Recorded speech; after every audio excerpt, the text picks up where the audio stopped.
हाँ जी प्यारे दोस्तों, तो नमस्कार, राम राम। क्या हाल चाल आपके? उम्मीद करता हूँ अच्छे होंगे और स्वागत आपका अपने YouTube channel Sharma engineering classes के अंदर। प्यारे दोस्तों, आरआरबी एनटीपीसी का ज़माना ही चल रहा है भाई। एनटीपीसी के अंदर रेगुलर अपडेट्स आ रहे हैं, शानदार अपडेट्स आते हैं। आज मैं आपके एनटीपीसी के जितने भी सवाल हैं सारे आपके क्लियर करके जाऊँगा। आपके मन में जितने भी सवाल चल रहे हैं, एनटीपीसी क्या होता है, कैसे सिलेक्शन होता है, सैलरी क्या मिलती है, पोस्ट कौन सी होती है, क्या कुछ करना पड़ता है, एग्ज़ाम कैसे होता है, वो सारा का सारा आपको इस वीडियो में बताने वाला हूँ। मतलब एनटीपीसी के बारे में जितने भी आपके सवाल हैं ना, सारे क्लियर हो जाएंगे। जिस विद्यार्थी ने ये वीडियो ध्यान से देख ली और समझ ली, उसको ज़िंदगी में कभी एनटीपीसी का कोई डाउट नहीं रहेगा। तो चलिए दोस्तों, स्टार्ट करते हैं आरआरबी एनटीपीसी के बारे में, क्योंकि आप में से काफ़ी सारे विद्यार्थी उसमें फॉर्म भी भरवाने की इच्छा रखते हैं। तो चलिए दोस्तों, लेट्स स्टार्ट द वीडियो। देखो भाई, वन बाय वन मैं आपको बताऊंगा, ध्यान से इत्मीनान से समझना भाई, ठीक है? आपके फ़ायदे के लिए है, आपके सारे डाउट क्लियर हो जाएंगे। एनटीपीसी के अंदर आपका अगर जाने का ड्रीम है या एनटीपीसी आपको नहीं पता है, तो हो सकता है कि ये वीडियो देखने के बाद आपका एनटीपीसी में इंटरेस्ट बन जाए। तो चलिए दोस्तों, सबसे पहले तो एनटीपीसी होता क्या है और इसे कौन करवाता है। तो प्यारा सा अपने मार्कर चूज़ कर लेते हैं, ये वाला ठीक रहेगा। आरआरबी इसको करवाता है। आरआरबी की फुल फॉर्म है रेलवे रिक्रूटमेंट बोर्ड, ठीक है? रेलवे की जो जितनी भी रिक्रूटमेंट्स होती है, रेलवे की जितनी भर्ती होती है, वो आरआरबी के थ्रू होती है, रेलवे रिक्रूटमेंट बोर्ड। अब एनटीपीसी की फुल फॉर्म क्या होती है, देखो बिल्कुल बेसिक से समझाऊंगा आपको दोस्तों, बिल्कुल बेसिक जीरो लेवल से समझाऊंगा। एनटीपीसी की फुल फॉर्म होती है नॉन टेक्निकल पॉपुलर कैटेगरीज। ये तकनीकी विभाग के लोग नहीं होते हैं, ये नॉन टेक्निकल पोस्ट होती है, यानी कि गैर तकनीकी, जिसे अपने कह सकते हैं। तकनीकी में वो आ जाते हैं जिन्हें मतलब बीटेक आईटीआई डिप्लोमा जो उसकी मांगी जाती है, लेकिन एनटीपीसी के अंदर कोई ऐसी बात नहीं मानी जाती है, ठीक है? उसके बाद अगर अपने बात करते हैं, एजुकेशन आपकी दो यहाँ पे होती है। इसमें 12th बेस की पोस्टें भी होती है और इसमें आपकी ग्रेजुएशन बेस की पोस्टें भी होती है। ग्रेजुएशन आपकी कुछ भी हो सकती है, एनीथिंग, आपकी ग्रेजुएशन कुछ भी हो सकती है, इसके अंदर कोई भी फ़र्क नहीं पड़ता है। आप चाहे बीए के छात्र हैं, आप चाहे बीएससी के हैं, आपने बीटेक कर रखी है, आपने बीकॉम कर रखी है, आपने बीबीए कर रखी है, आपने बीसीए कर रखी है, कुछ भी कर रखा है, इसका कोई फ़र्क नहीं पड़ता है। आप लोग आवेदन इसमें कर सकते हैं। एज लिमिट की अगर मैं बात करूं प्यारे दोस्तों, तो उम्र जो है वो रहती है 18 से 33 साल, इसकी एज लिमिट यहाँ पे मानी जाती है। 18 से 33 साल तक इसकी एज लिमिट जो है वो टोटली यहाँ पे मानी जाती है। उसके बाद देखो भाई, जो मैंने आपसे वादा किया था भाई, हर एक चीज़ आपको क्लियरली बताऊंगा, तो क्लियरली ही बताऊंगा, ठीक है?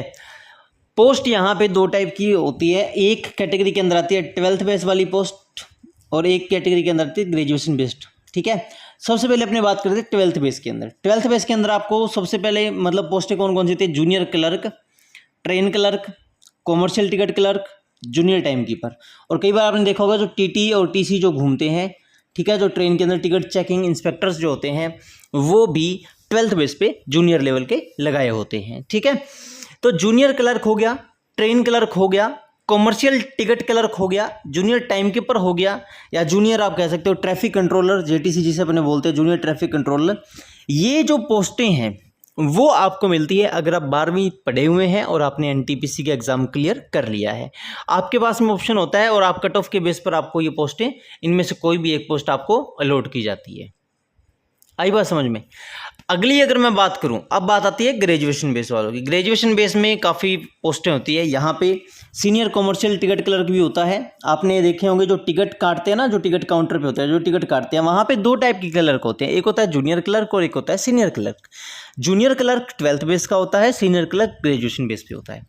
गुड्स गार्ड्स, आपने मालगाड़ियाँ देखी है? मालगाड़ियों में पीछे जो गार्ड खड़े रहते हैं, जो बोगी के अंदर जो गार्ड खड़े रहते हैं, जो कि ट्रेन को हरे रंग की झंडी दिखाते हैं, ठीक है, वो गुड्स गार्ड्स, ये भी ग्रेजुएशन बेस की पोस्ट है। एनटीपीसी के थ्रू इसका सिलेक्शन होता है।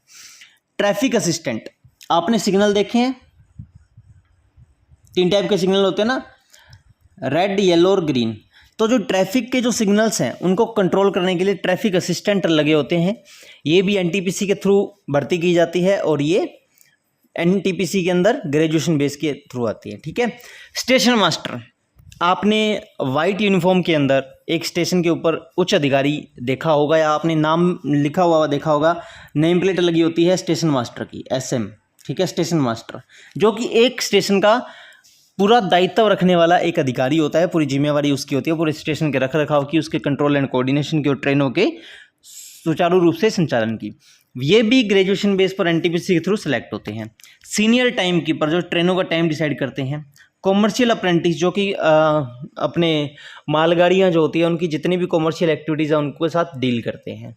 ये पोस्ट आपको मिलती है एनटीपीसी एग्जाम क्रैक करते हो और आप अगर ग्रेजुएशन बेस के हो तो, ठीक है।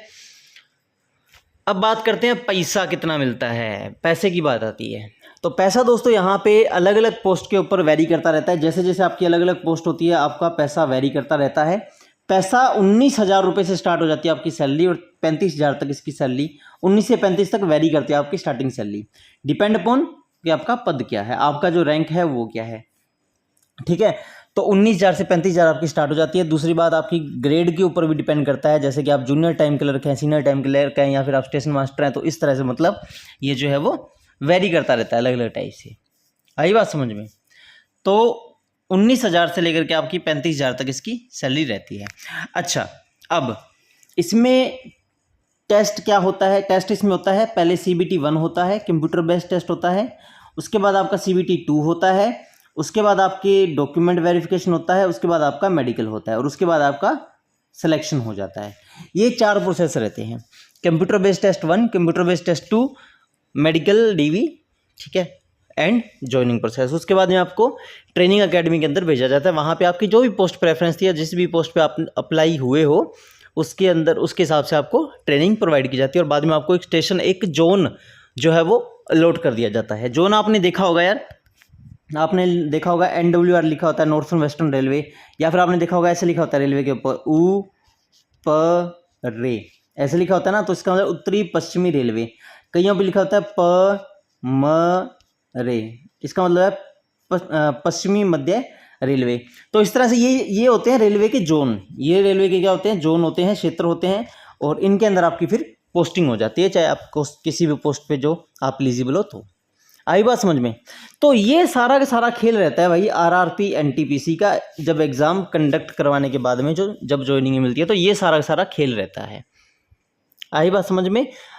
अब अगर देखो मैंने आपको सारा कुछ इसमें बता दिया भाई, इससे ज़्यादा निचोड़ के आपको कोई नहीं बताएगा, सारा कुछ मैंने आपको बता दिया है। फिर भी आपका कोई डाउट या क्वेरी है, कोई शंका, कोई डाउट नहीं करना है, कमेंट सेक्शन में कमेंट लिख देना है कि सर हमें इस बात को बताओ जी, हमारा ये डाउट क्लियर करो। आपको फटाक से रिप्लाई मिलेगा।